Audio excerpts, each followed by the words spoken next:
बिस्मिल्लाहिर्रहमानिर्रहीम। अस्सलाम वालेकुम नाज़रीन, आप देख रहे हैं प्रोग्राम द लास्ट आवर। मैं हूं यासिर रशीद और स्टूडियो मेरे साथ बराजमान है सीनियर तजियाकार राना मोहम्मद अजीम साहब। नाज़रीन, मुज़ाकरात का दौर अपने इख्तिताम को पहुंचता हुआ दिखाई देता है। वो मुज़ाकरात के दौर जिसमें इब्तदाई तौर के ऊपर गुफ्तगू शुनीद का आगाज़ हुआ, लहजे कुछ गर्म थे, लहजे गर्म से नरम हुए और नरम के बाद इतने सर्द हो गए कि लहजों के अंदर से आग इस सर्दी के अंदर नुमाया दिखाई देने लगी। और फिर वो आग इस हद तक फैली है कि जिसने इस पूरे अमल को सबूताज करके रख दिया कि आज चेयरमैन पाकिस्तान तहरीक इंसाफ बैरिस्टर गौहर ने कैटेगोरिकली ये कह दिया कि बानी पीटीआई ने इस मुज़ाकराती दौर में बैठने से हमें मना कर दिया है। और उनकी तरफ से हिदायत ये है कि इस पूरे अमल में जब तक ये मुज़ाकराती दौर चल रहा था और आपकी तरफ से मुआहिदा रखा गया था और उस मुतालबे के तहत कमीशन की तश्कील होना थी, तो हुकूमत की तरफ से जो जवाब अभी तक नहीं आया, तो इस तनाजुर के अंदर आप अगले मुज़ाकराती राउंड के अंदर नहीं बैठेंगे। तो क्या अब ये मुज़ाकरात ख़त्म हो चुके हैं? इरफान सिद्दीकी साहब ने इसका जवाब ये दिया कि इंतज़ार तो कर लिया जाता कि हम क्या जवाब देते हैं, लेकिन इस पूरे अमल में क्या मुज़ाकरात ख़त्म हैं या मुज़ाकरात किसी और नहज तक पहुंच चुके हैं? और फैसल वावडा साहब ने जो पेशीन गोई कर दी है कि इस मुज़ाकरात के अंदर दोनों अतराफ से इस बात के ऊपर रजामंदी का इजहार था कि बानी पीटीआई जेल में रहें, तो वो एक नया जो शोशा उनकी तरफ से छोड़ दिया गया, उसका मुस्तकबिल क्या होगा? और दूसरी तरफ बात पेका एक्ट के हवाले से की जाएगी कि इस तनाजुर के अंदर अब कितनी गिरफ्तारियां होंगी, कितने मुकदमात दर्ज होंगे और क्या कुछ इकदामात हुकूमत की तरफ से उठाए जाएंगे। और दूसरी तरफ अपोजिशन का जो इत्तेहाद है वो किस हद तक आगे बढ़ सकता है, इसी बारे में बात करेंगे। लेकिन सबसे पहले मुज़ाकरात के हवाले से गुफ्तगू सुन लें जो इरफान सिद्दीकी साहब ने की हुई है और बैरिस्टर गौहर साहब का मौक़िफ़। ये खान साहब ने वाजे कर दिया था कि अगर कमीशन का ऐलान इसी दौरान नहीं होता तो हमारे मजीद राउंड्स मुज़ाकरात के नहीं चलेंगे। आज खान साहब ने दो टोक अल्फाज में कहा कि हुकूमत ऐलान नहीं करती और अभी तक ऐलान नहीं किया। हमारी तो बड़ी ख्वाहिश थी कि मुज़ाकरात हो और मुज़ाकरात आगे चले, लेकिन शायद सियासी इख्तिलाफात की जो ठंडक है वो इतनी ज़्यादा है जिससे बर्फ पिघल नहीं रही। अफसोस की बात है हुकूमत की तरफ से आज तक कोई अनाउंसमेंट नहीं हुआ, लिहाजा खान साहब ने आज मुज़ाकरात कॉल ऑफ कर लिए। फ्यूचर का लाहे अमल खान साहब ने दे दिया कि हम आईन और कानून के मुताबिक अपना जदोजहद है वो जारी रखेंगे। हम सारे जो अपोजिशन की पॉलिटिकल पार्टीज़ है हम उनको कांटेक्ट करेंगे, उनके साथ मिलकर के जदोजहद चलाएंगे। हम ह्यूमन राइट्स के वायलेशन के ख़िलाफ़ कोशिश करेंगे, आज़ाद अदलिया के लिए कोशिश करेंगे, 24वीं तरमीम के ख़िलाफ़ कोशिश करेंगे और हम सारी पॉलिटिकल पार्टीज़ को मिल के अपना जदोजहद शुरू करेंगे। इरफान सिद्दीकी साहब का इस बारे में क्या मौक़िफ़ है वो भी मुलाहिज़ा कीजिए। मेरी गुजारिश सिर्फ इतनी है कि मुज़ाकरात का ये अमल उनकी पेशरफ्त पे शुरू हुआ था। 5 दिसंबर को एक कमेटी उन्होंने कायम की थी और ख़ुद ख्वाहिश की थी कि हम बातचीत करना चाहते। 42 डेज लगे उनको अपने मुतालबात लाने में और हमसे ये तकाजा है कि आप 7 दिन के अंदर अंदर उन तमाम निकात का जवाब भी दे दें। लेकिन आज जो उन्होंने कहा है वो मेरे लिए बड़ा अफसोसनाक है। मैं सिर्फ ये कह सकता हूँ कि जिस जमात ने जो हमसे हाथ मिलाना नहीं चाहती थी, जो समझती थी कि ये चोर हैं, ये डाकू हैं, इनके करीब नहीं जाना, इनसे हाथ नहीं मिलाना, वो हमसे हाथ मिलाने पे राजी हो गए। और राजी होने के बाद मुझे नहीं समझ आती कि इन 7 दिनों के अंदर ऐसी क्या चीज हुई है। उनको आने की भी बेताबी थी और जाने की भी जल्दी है बहुत। हम उन्हें कहते हैं कि अभी ना जाएं, कुछ दिन ठहर जाएं, मौसम खुशगवार होने दें, साजगार होने दें। हम समझते हैं कि उन्हें अब भी रिकंसिडर करना चाहिए अगर उनके इख्तियार में है। हमारी अपील होगी कि वो इस पे ज़रूर गौर करें और इस अमल को न छोड़ें। उन्हें अभी भी कंसीडर करना चाहिए और उन्हें रुकना चाहिए, जाने की जल्दी नहीं होनी चाहिए। राना साहब, क्या समझते हैं कि आज वो तमाम चीज़ें ख़त्म शुद्ध हो गई या एक नए बाब का आगाज़ हो रहा है? बिस्मिल्लाहिर्रहमानिर्रहीम, वस्सलातु वस्सलामु अलैका या सय्यदी या रसूल अल्लाह, अस्सलातु वस्सलामु अलैका या सय्यदी या हबीब अल्लाह। ताजदार ख़त्म नबूवत जिंदाबाद जिंदाबाद। बात यह है कि यासर, एक बात सारे लोग सुन लें, मैं जो बात आपसे कहने लगा हूँ, मुज़ाकरात दोबारा शुरू होंगे। दोबारा होंगे? हाँ जी, अच्छा। मुज़ाकरात दोबारा शुरू होंगे और मुज़ाकरात जब दोबारा शुरू होंगे तो फिर बहुत सी चीज़ें मान ली जाएंगी। ये जो लोग बहुत से दावे कर रहे हैं ना, इनके दावों पे आप गौर ना किया करें। इसलिए गौर ना किया करें ये तो ये भी कहते थे कि तहरीक इंसाफ की 5 सीटें नहीं होंगी। ये तो ये भी कहते थे तहरीक इंसाफ के 100 टुकड़े हो जाएंगे। तहरीक इंसाफ बगैर निशान के, बगैर नाम के, इमरान खान के नाम पे कौन सा उम्मीदवार है, उसका कौन सा इत्तेहादी निशान है। ये दुनिया की हिस्ट्री में पहली दफा हुआ है कि लोगों को वो निशान, अनपढ़ से लेकर पढ़े लिखे, नौजवान से लेकर ज़ईफ आदमी, सबको याद रहा। जीते इलेक्शन। 8 फरवरी को इतनी दूर तो नहीं थी। 8 फरवरी को किसको नहीं पता। अच्छा, जो कौमी असम्बलियां, सूबाई असम्बली में फार्म 47 से बैठा है उसे भी पता है, जो फार्म 45 से बैठा है उसे भी पता है, जो हार के जीता है उसे भी पता है, जो जीत के हारा है उसे भी पता है। उसे तो पता ही होगा, मैं उसे भी पता है। लेकिन वो कहते हैं नाएं जितनी महंगी हैं ज़मीर उतने ही सस्ते हैं। ये तो ज़मीर का फैसला होता है कि क्या मैं इक़्तिदार, मेरे अवाम मुझे पसंद नहीं कर रही, मुझे वोट नहीं मिले, तो क्या मुझे इक़्तिदार में बैठना चाहिए। ये फैसले ज़मीर वाले लोग करते हैं, वो लोग नहीं करते जिनका ज़मीर सिर्फ ये कहता है कि इक़्तिदार में बैठो, चाहे जिस तरह मर्जी बैठो। और जब ऐसे लोग इक़्तिदार में बैठ जाए तो ये सोच के हैं जैसे मर्जी बैठो, तो फिर उनकी बातों पे गौर ना किया करें, उनकी बातों पे तवज्जो कम दिया करें। बैरिस्टर गौहर की बात पे भी एक मिनट ठहर जाए। गवर्नर सिंह तब्दील हो गए हैं? नहीं, कहा था किसी ने, बहुत सोने कहा था, बहुत सी चीज़ें बहुत सोने की थी ना। होता क्या है, हम कहते हैं जनाब 2 टीमों का मैच हो रहा है ना, हम तगड़ी टीम के मुताबिक कहते हैं ना ये जाना जाए, उसने जीत ही जाना है। अगर वो हार जाए ना तो हम कहते हैं जानबूझ के हारी है, पीछे कोई बड़ा अपसेट हुआ है। ये चलता है, होने दें। क्या बानी तहरीक इंसाफ ने किसी जगह ये बात कही है कि मैं जेल में तकलीफ सह रहा हूं और आप आज मज़ा ले रहे हैं? किसी जगह कही बात नहीं, लेकिन रिपोर्ट होती रही है बहुत सारी जगहों से, लेकिन वो मुस्तनद तौर पे उनके ज़राए की तरफ से नहीं आई। वो एक मजबूत आदमी है जिससे ये सबसे कमज़ोर आदमी समझते थे। हाँ, कुछ दिन भी नहीं गुजारेगा, उसने जेल काटी, जेल काट रहा है, जेल काट लेगा। उस पर जितने मुकदमात हैं, जब किसी सुनने वाले जज ने वो मुकदमा सुना, जब मेरिट पे फैसले हुए, तो ये सब कुछ ठीक हो जाएगा। भाई उसने कोई त्यारा हाईजैक तो नहीं किया। उसकी कोई ऐसी दौलत तो नहीं है कि जो पाकिस्तान से बाहर है। उस पर कोई ऐसी करप्शन का इल्ज़ाम तो नहीं है कि उसने फलां जगह से इतने पैसे लेके फलां बैंक में रखे हुए हैं। उस पर ये इल्ज़ाम भी वो लगाते हैं कि जिस इल्ज़ाम को सुन के ना हंसी आती है।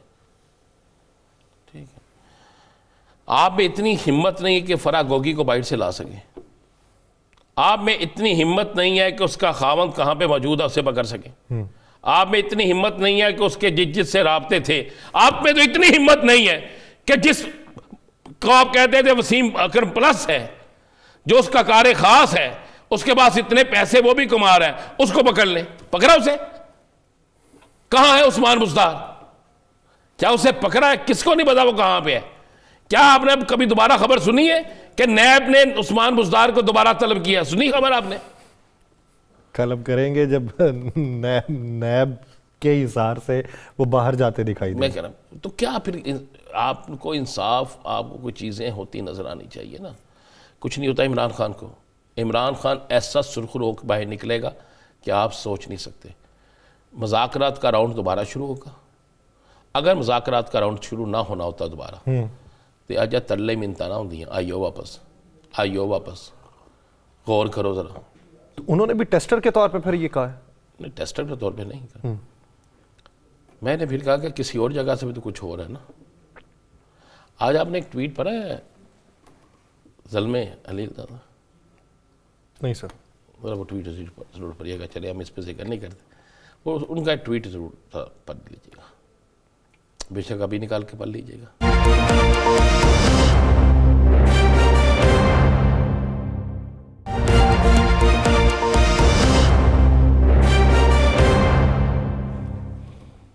ब्रेक के बाद खुशामदीद नाज़रीन।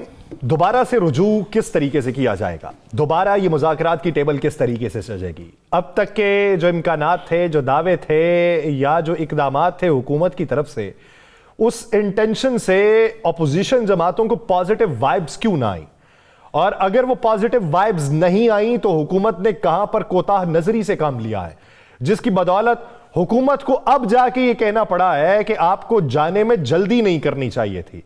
लहजे जो है वो नरम हो रहे हैं, हालात साजगार हो रहे हैं। हुकूमत अगर हालात साजगार होने का लफ्ज अपनाती है तो वो हालात की साजगारी किस किस को रास आती है, इसी बारे में बात करेंगे। हमें ज्वाइन किया है थिंक टैंक पाकिस्तान तहरीक इंसाफ के सरबराह रऊफ हसन साहब ने हमें ज्वाइन किया। रऊफ हसन साहब, बहुत शुक्रिया आपके वक्त का।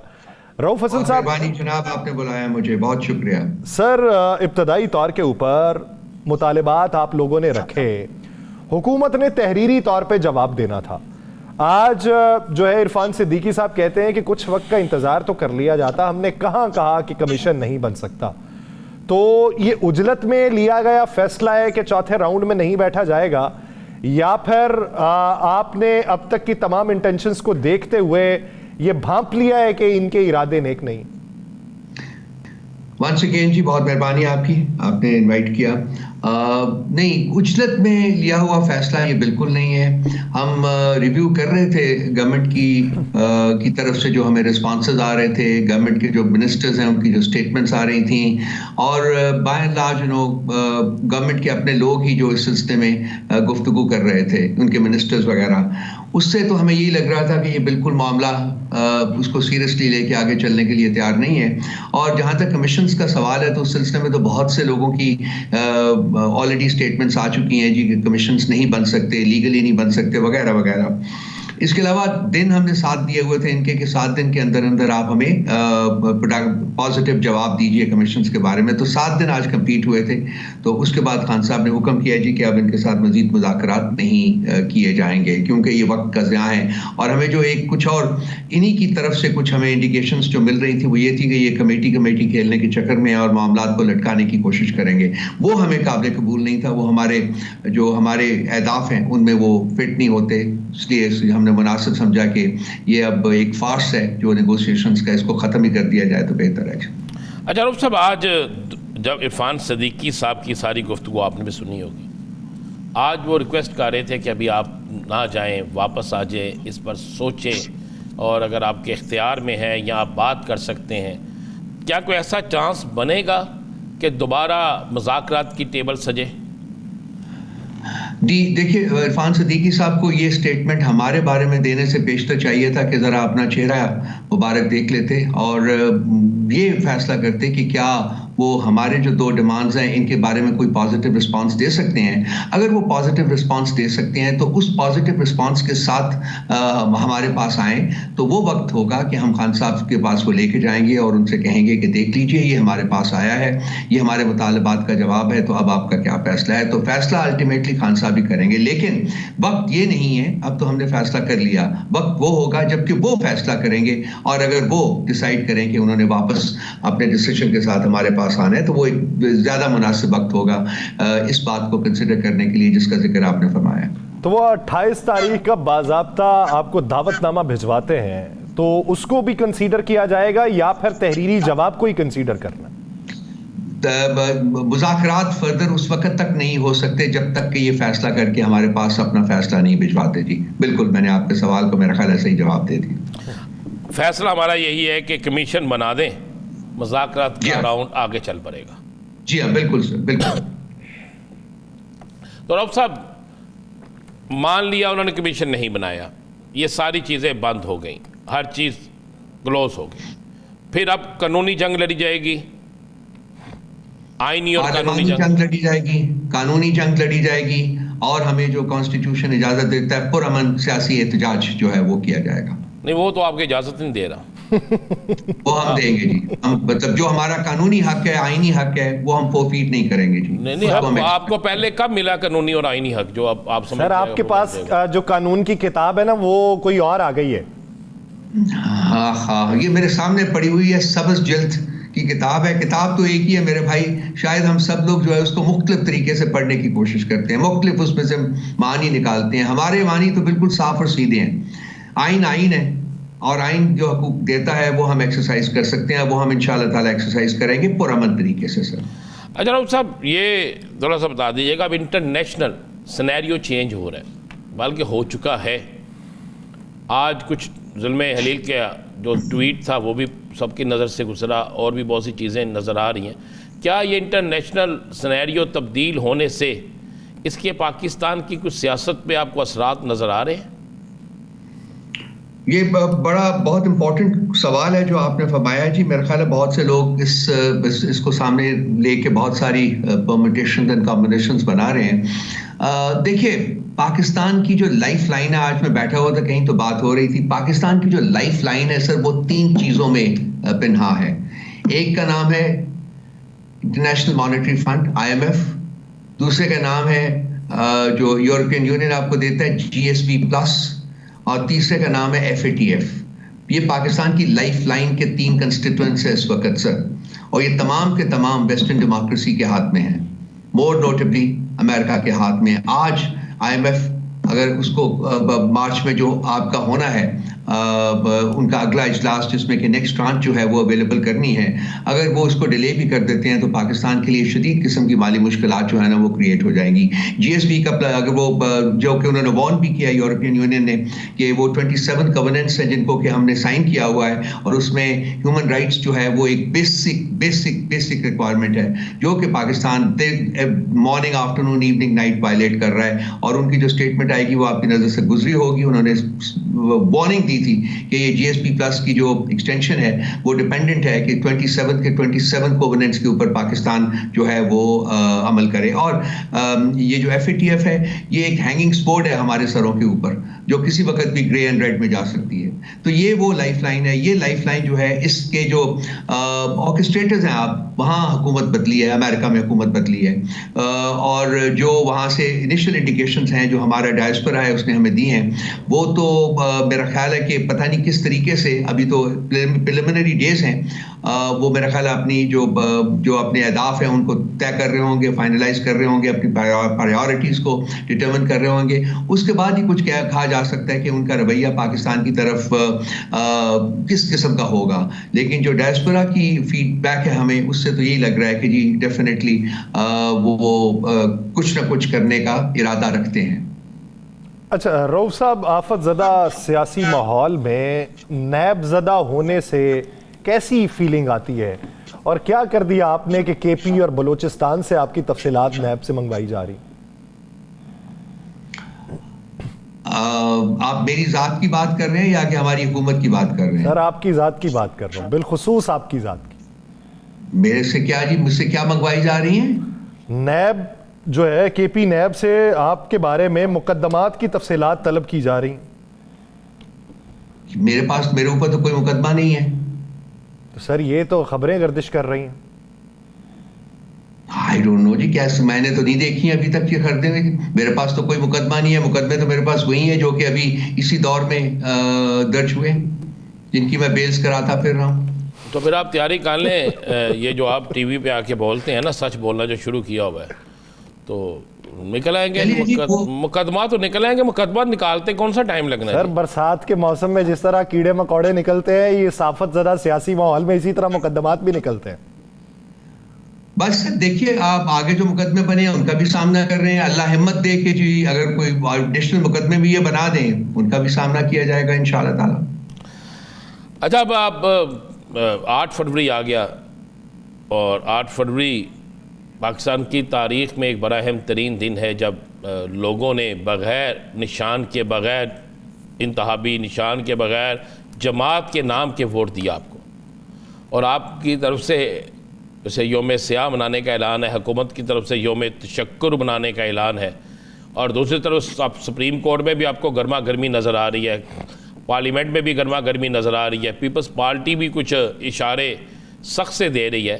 तो आपको इस सारे माहौल में आने वाला सिनेरियो कैसा नज़र आ रहा है?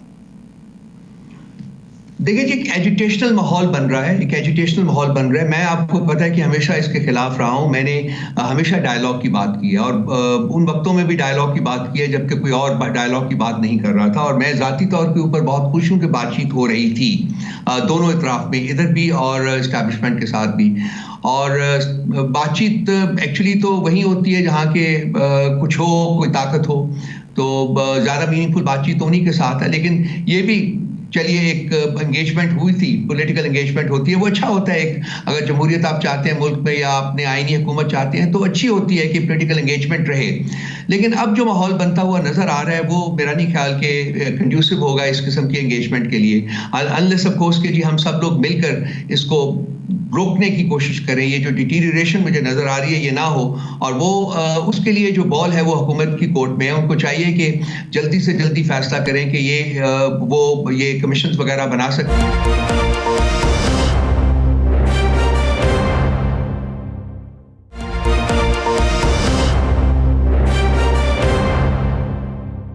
अच्छा रऊफ साहब, हामिद रज़ा साहब ने कैटेगोरिकली ये बात की कि अगर आज रात तक कमीशन नहीं बनता तो हम सड़कों पर आएंगे, तो क्या सड़कों पर आने की हिकमत अमली तरतीब दे ली गई? ये पॉलिटिकल लीडरशिप हमारी तैयार कर रही है जी। जब सामने आ जाएगा तो मेरा ख्याल वो ज़्यादा बेहतर मौका होगा कि उसकी बात की जाए। अभी तक तो वो प्लानिंग की स्टेज में है कि क्या करना है, क्या ऑप्शंस हैं। उन सबको सामने रख के एक सस्टेनेबल किस्म की जो स्ट्रैटेजी है वो बनाई जाएगी और उसके बाद ये आगे बढ़ा जाएगा। लेकिन प्राइमरीली ये तो हमारी पॉलिटिकल लीडरशिप है जिन्होंने डिसाइड करना है ये जी। सर ये कौन सी मॉनिटरिंग सेल की रिपोर्ट है जिसमें इंकशाफात जो हैं वो बाकायदा तौर पे बताए जा रहे हैं जी कि करोड़ों रुपया लगाने के बावजूद भी पीटीआई रहनुमा जो हैं वो वर्कर्स को एहतजाज पे ना निकाल पाए? ये खबरें बड़ी तेज़ी से गर्दिश कर रही हैं। ये आपकी मॉनिटरिंग सेल की रिपोर्ट कैसे अफशा हो गई या किसने तैयार कर ली? मैं इस बारे में बिल्कुल कुछ नहीं जानता, ना ही मैं बात कर सकता हूँ कौन से मॉनिटरिंग सेल है, किसने किया है, कौन है। ये तो हुकूमत का शाखसाना लगता है मुझे, वही इस किस्म की न्यूज़ निकालते हैं, डिसइंफॉर्मेशन जो होती है। तो सर हुकूमत बिल्कुल हम मान सकते हैं कि हुकूमत का हो सकता है ये सारा कुछ। अब जब इस सूरत हाल में जब एजिटेशन की तरफ जाते हैं, आप कहते हैं कि एजिटेशन के आप ख़िलाफ़ हैं, नहीं होनी चाहिए, लेकिन जो माहौल बन रहा है, अगर आप 8 फरवरी को पुरअमन एहतजाज करते हैं आइन और कानून के बिल्कुल उसमें रहते हुए, जो आप कहते हैं और जो आपके सामने किताब भी पढ़ी है एक सब्ज़ रंग की, अगर आप उस किताब के मुताबिक एहतजाज करते हैं लेकिन गिरफ्तारियां हो जाती हैं, तो फिर आप क्या करेंगे? वही करेंगे जो पास्ट की गिरफ्तारियों के बारे में किया जा रहा है जी। फेस कर रहे हैं, सब लोग फेस कर रहे हैं। क्या इंटरनेशनल सतह पे आपको इंटरनेशनल सतह पे इन मामलात को लेकर जाएंगे, जो कि आप जिस थिंक टैंक के सरबराह हैं उसके हवाले से पूछूं, क्या इंटरनेशनल सतह पर इस हवाले से आप इस मामलात को लेकर जाएंगे? ये पार्टी ने फैसला करना है जी। ये पार्टी फैसला करेगी और उस पार्टी को जो भी फैसला होगा उसको एग्जीक्यूट किया जाएगा जी। अभी इस स्टेज के ऊपर तो इस किस्म का कोई फैसला हुआ नहीं है जी। तो सर अपोजिशन के इत्तेहाद की मजबूती के हवाले से वो जो दावतनामे भिजवाए जाने थे या मुज़ाकरात मजीद आगे बढ़ाने थे, मौलाना फजलुर रहमान साहब से भी राबिता करना था, वो किस नहज तक पहुंचा? क्योंकि कल कामरान मुर्तज़ा साहब से पूछा तो उन्होंने कहा जी कि इस मौके तक तो मुझे मालूम नहीं कि पीटीआई ने कोई बाज़ाब्ता तौर पर राबिते के लिए दरख्वास्त की। खान साहब की इंस्ट्रक्शंस है जी कि जो भी जितने भी सियासी जो स्टेक होल्डर्स हैं उनके साथ आप कांटेक्ट करें। इस सिलसिले में हमारे 2 मुलाकातें हुई भी हैं। मुस्तफ़ा नवाज़ खोखर साहब से हुई है और उससे पहले भी मुलाकात हुई है। कल भी हमारी किसी के साथ मुलाकात लाइंड अप है, वो भी होगी।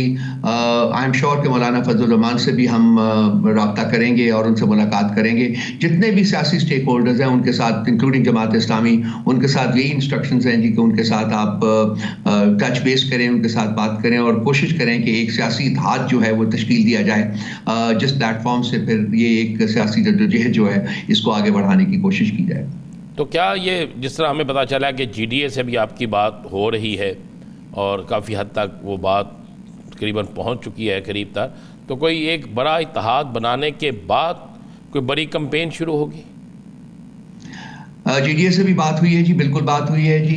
अब ये डिपेंड करता है कि जी हम इसमें किस हद तक कामयाब होते हैं। अगर तो ये तमाम लोग एग्री कर जाते हैं तो वो एक बहुत बड़ी सियासी हमारी कामयाबी होगी कि हम लोगों को एक प्लेटफॉर्म के ऊपर, जो कि एक वन आइटम एजेंडा है कॉन्स्टिट्यूशन की बहाली, उसके ऊपर हम उनको इकट्ठा कर पाते हैं। अगर कर पाएंगे तो मेरा ख्याल है कि ये मुल्क के लिए बेहतर होगा।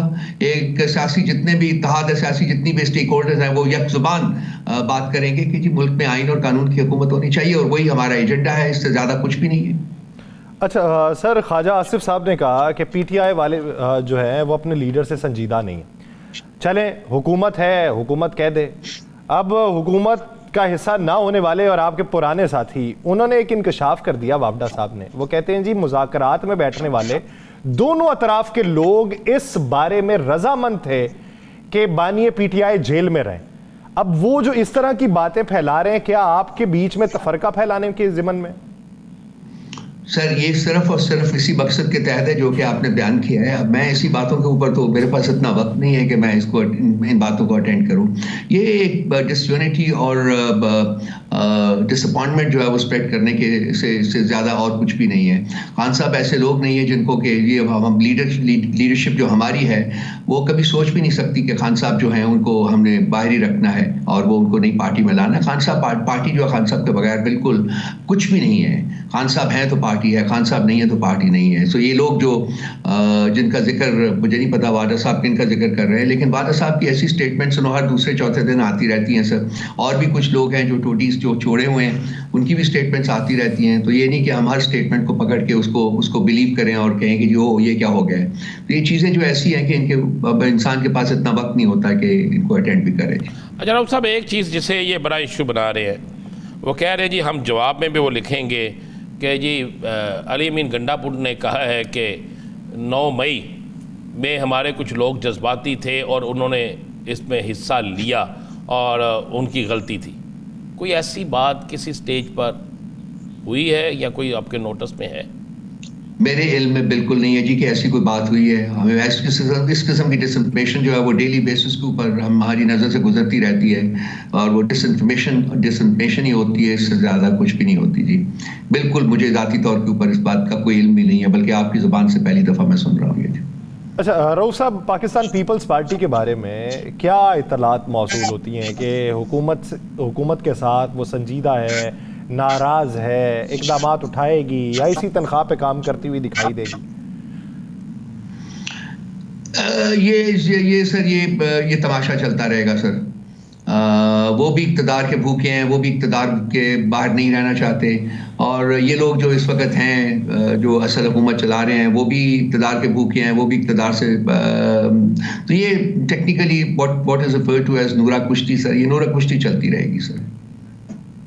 ठीक, बहुत शुक्रिया रऊफ हसन साहब इस हवाले से अपना वक्त देने के लिए। नाज़रीन, मौजूदा मंजरनामा, उस सियासी मंजरनामे में हुकूमती इक़दामात जो हैं उसको अगर एक साइड पे रखें, अभी उर्फ़ आम में हुकूमत के इक़दामात अवाम की समझ में आ रहे हैं?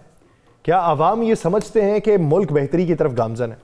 हुकूमती दावे जो किए गए थे, क्या उसी के मुताबिक इक़दामात हो रहे हैं या हुकूमती दावों के बरक्स इक़दामात हो रहे हैं? और बिलखुसूस पाकिस्तान मुस्लिम लीग नून के जो रहनुमा है, क्या वो हुकूमती कारकर्दगी या पार्टी लाइन को टो कर रहे हैं, या पार्टी लाइन के बारे में उन्हें इल्म ही नहीं है कि पार्टी की लाइन क्या? राना साहब, सबसे पहले तो ये बताइए कि पंजाब के जो MPAs हैं वो क्या तासुर रखते हैं अपनी हुकूमत के बारे में? क्या उनकी तमाम तरजीहात के मुताबिक काम हो रहे हैं, उनकी डिमांड्स के मुताबिक हो रहे हैं, तकर्रो तबादले उनकी मर्जी और मंशा के मुताबिक हो रहे हैं, ये इख्तियार सिर्फ एक शख्सियत के हाथ में? आज ही पीका एक्ट है, उन्होंने मंजूर किया, ठीक है, अभी नफ्ज़ुल अमल नहीं हुआ, और मुझे लगता है कि आपने सोचा है कि पहली पर्ची पकड़ ली आपने। बात यह है कि आप पंजाब के अरकान असम्बली से पूछना शुरू कर दें, 1 से लेकर 99 तक ना। बोलेंगे जी बिल्कुल बोलते हैं, अब तो वो सरेआम बोलते हैं। अब वो कहते जनाब, जब हमारी मर्जी से तैनाती नहीं होनी, जब हमारी मर्जी से कोई काम नहीं होना, हाँ एक चीज़ ज़रूर भी है, फंड बड़ा खुला मिला है कि जाएं जाके जी आप तरक्याती काम करवाएं, सड़कें बनाएं, नाले बनाएं, फलां बनाएं। वो कुछ शहरों में बड़ा खुला डुला मिला है, उसी पे सब लोगों ने गुजारा किया। उसने कहा जी चलो शुक्र अल्लाह का कुछ मिल गया, उन्हें जरा मिल गया और ठीक हो गया। आप मेरी बात समझ गया। बाकी मैं आपको एक वज़ीर की बात बता देता हूँ, मैं नाम भी ले देता हूँ, वज़ीर का नाम नहीं लेता, थाने का नाम ले देता हूँ। तो लाहौर का थाना था लिटन रोड। थाना लिटन रोड के SHO एक हुआ करते थे। एक बड़े तगड़े वज़ीर ने सिफारिश की उसकी कि जनाब इनको एक कोई अच्छा थाना दे दें। मुझे अच्छा थाना, और 3 थानों का नाम लिया कि इन 3 थानों में से एक थाना दे दे। और वो वज़ीर खातून वज़ीर है, अच्छी तगड़ी वज़ीर है। वो आला पुलिस अफसर ने जाके चेक किया तो पता चला जनाब कि जिन थानों की हदूद में सबसे ज़्यादा क्राइम रेट है ना, उसमें इनका थाना मौजूद है, जो ऑलरेडी था। तो ये तो इस जगह भी लगने के काबिल नहीं है, तो इसको मैं किसी और थाने किस तरह लगा दूं? उसको मुअत्तल कर दिया गया। उस पर फिर बड़ा नाराज़गी का इजहार किया गया, लेकिन उन्होंने कहा जनाब बात यह है कि आप जो मर्ज़ी कह लें, हमें ऊपर से हुक्म है। नहीं तो फिर तो काम मेरिट पे नहीं हो रहा सर। नहीं, मेरिट पे काम, मेरी बात गौर तलब है ना। सिफारिश किसकी की? वो सिफारिश किसकी की ना? मेरिट तो ये था कि आप सिफारिश ये करते जनाब चेक करें ये ठीक है तो इसे बना दे, अगर ये ठीक नहीं है तो आप किधर मेरिट पे।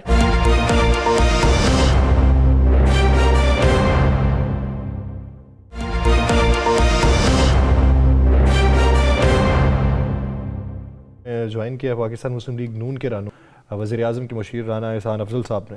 राना साहब सवाल कर सकते हैं जी। अस्सलाम वालेकुम राना साहब, क्या हाल? आप ठीक हैं, खैर वफीस से हैं? बिल्कुल खैरियत से, ठीक ठाक। चलें, अल्लाह आपको खैरियत से रखे, जो आपके लिए हमेशा दुआ गो हैं। राना साहब, हमारे लाहौर में जहाँ पे जो दिल है पाकिस्तान का, जहाँ पे मेरी वज़ीर आला, मेरे वज़ीर आज़म सब हैं, तो यहाँ पर जो हस्पतालों की सूरत हाल है उस पर हमारे बहुत से वज़रा कहते हैं हम बेबस हैं, हमारे बस में नहीं है, जो लोग तैनात हैं उनको तब्दील नहीं कर सकते, उनसे बात पुछ नहीं कर सकते, ऐसा क्यों है? बिस्मिल्लाह रहमान रहीम। देखिए, मुझे इसकी एग्जैक्ट डिटेल तो नहीं पता, लेकिन ये पंजाब हुकूमत बहुत इफेक्टिवली और एफिशिएंटली जो है वो हेल्थ केयर हो, मोबाइल यूनिट्स हो, उनके ऊपर काम कर रही है। ये ज़रूर जो मैंने आपका कुछ जो बात सुनी कि एक जो आबादी का जो जितनी आबादी है उस लिहाज से ऑब्वियसली उतनी फैसिलिटीज़ अवेलेबल नहीं है, तो एक प्रेशर और एक रश ज़रूर होता है जो सरकारी फैसिलिटीज़ है हस्पतालों की, क्योंकि वो मुफ्त होती हैं और वो डिस्काउंटेड होती हैं, तो वहाँ एक ओवरफ्लो है और कैपेसिटी बढ़ाने की ज़रूरत है। लेकिन उसके लिए डेफिनेटली आपको जो है वो बहुत सारे वसाइल चाहिए, और मुझे उम्मीद है कि ये जब जितनी मेहनत मरियम नवाज साहिबा कर रही हैं वो इन चीज़ों को ज़रूर बेहतर तरीके से हल करेंगी और इम्प्रूव करेंगी। अगर हम कंपैरिजन करें बाकी जो सूबे हैं तो वहाँ तो जिस तरह KPK है वहाँ तो कोई तवज्जो ही नहीं है गवर्नेंस पे, तो यहाँ ये जो मसाइल आपने हाईलाइट किए ये ज़रूर हल होंगे इंशाल्लाह। राना साहब यासर ही सवाल करेगा फिर आपसे ज़्यादा, तो मैं तो सिर्फ इतना पूछना चाहूँगा, क्या बिल्कुल वज़ीर आला साहिबा बहुत मेहनत कर रही हैं, मैं इसमें मैं कोई दूसरी राय रखता ही नहीं, बिल्कुल आप दुरुस्त कह रहे हैं। मैं तो लाहौर के एक हॉस्पिटल के बड़े एक ज़ुम्मेदार शख्स के हवाले से मैंने आप ही के 2 वज़रा से बात की, मैंने कहा यहाँ पे निज़ाम दुरुस्त क्यों नहीं हो रहा? आपके पास बड़े हॉस्पिटल है जहाँ पे हार्ट का वार्ड्स मौजूद है, मी हॉस्पिटल में मौजूद है, गुलाब देवी में मौजूद है, ऐसे हॉस्पिटल। उन्होंने कहा जनाब बात यह है कि जो CO साहब लगे हैं वो इतनी ऊपर से लगे हैं कि हमारे भी ऊपर से गुजर गए हैं, तो क्या ये तैनातियाँ मेरिट की बजाय अगर वज़रा बेख्तियार है तो फिर आम आदमी का क्या हाल होगा? देखिए राना साहब, मेरे ख्याल से आपने जो बात जिसको उजागर किया है, अगर जो CEO हैं PIC के उनके अंदर कोई इनकॉम्पिटेंसी है या उनका जो मैनेजमेंट है वो उतनी बेहतर नहीं है, तो मेरे ख्याल से ज़रूर जो वुज़रा हैं उनको इसका नोटिस लेना चाहिए। और आपने जो आगाही दी है उसके ऊपर भी जो है वो मैं उम्मीद करता हूं कि पंजाब हुकूमत ज़रूर तहकीक करेगी कि ऐसा क्यों है। लेकिन मुझे ये पता है कि जितनी मेहनत और जितनी काविश पंजाब में की जा रही है, अगर किसी की नाअहली ऐसे हकीकतन है, उसके ऊपर एक्शन भी ज़रूर हो जाएगा। सर, कौन से वुज़रा के एक्शन की बात कर रहे हैं आप? जैसे और भी प्यारे भाई हैं जिनसे राबिते हो जाते हैं, वो कसम पुरसी की हालत में बोल रहे होते हैं और उनकी हालत देख के रहम वाली फीलिंग हमारे अंदर से उजागर होने लगती हैं कि जो उनका कहना है कि हम तो थाने का SHO नहीं बदलवा सकते, वो कहते हैं कि हमने अपनी मर्जी से नहीं लगवाना, हम ये कहते हैं इसको बदल के कोई और लगा दें, हमारी तो इतनी नहीं मानी जाती तो हमारी दूसरी कहाँ पे मानी जानी। देखिए, ये तो जो पंजाब का चैप्टर है, अगर वाकई ऐसी कोई सूरत हाल है तो मेरे ख्याल से एक वजह तो ये हो सकती है कि पहले जो तबादले जिस तरह लेफ्ट राइट कराए जाते थे और एक एक वजारत में 8-8, 10-10 सेक्रेटरीज 2-2, 3-3 सालों में तब्दील होते थे, तो वो गवर्नेंस मॉडल तो डेफिनेटली मरियम नवाज उसको रन नहीं कर रही और बड़ी वो जो है स्टेबल तरीके से मेहनत की जा रही है। तो अगर किसी ने SHO, देखें ये SHO लगाने और तब्दील करने सियासतदानों का काम नहीं है। इसको ये ज़रूर है कि अगर कोई SHO काम नहीं कर रहा या ज्यादती कर रहा है या उसकी परफॉर्मेंस ठीक नहीं है, उसको तब्दील ज़रूर कराना चाहिए, शिकायत उसकी लगानी चाहिए उसकी परफॉर्मेंस को जज करके कि वाकई अगर वो सच है। वरना ये देखें, हमने इस कल्चर से बाहर निकला है कि सियासतदान जो है वो तबादले कराते फिरें, क्योंकि यही कुछ फिर होता रहता है। तो अगर ये नहीं हो रहा पंजाब में, तो इसको आप पॉजिटिवली भी ले सकते हैं कि जो सियासी तबादले हैं वो रुके हुए हैं और एक क्राइटेरिया जो मैडम ने ज़रूर रखा होगा वो उसके मुताबिक जो है वो फिर एक्शन लेती हैं जहां कोई ज़्यादा कंप्लेंट्स आए। अच्छा राना साहब, बड़ी अच्छी आपने बात की कि ये सरकारी काम जो है ये सियासतदानों के काम नहीं है, ये जो तबादले या फलां। तो क्या ये DPO SP लगाने के लिए उसके पहले इंटरव्यू करना, ये भी किसी वज़ीर का या वज़ीर आला का काम है?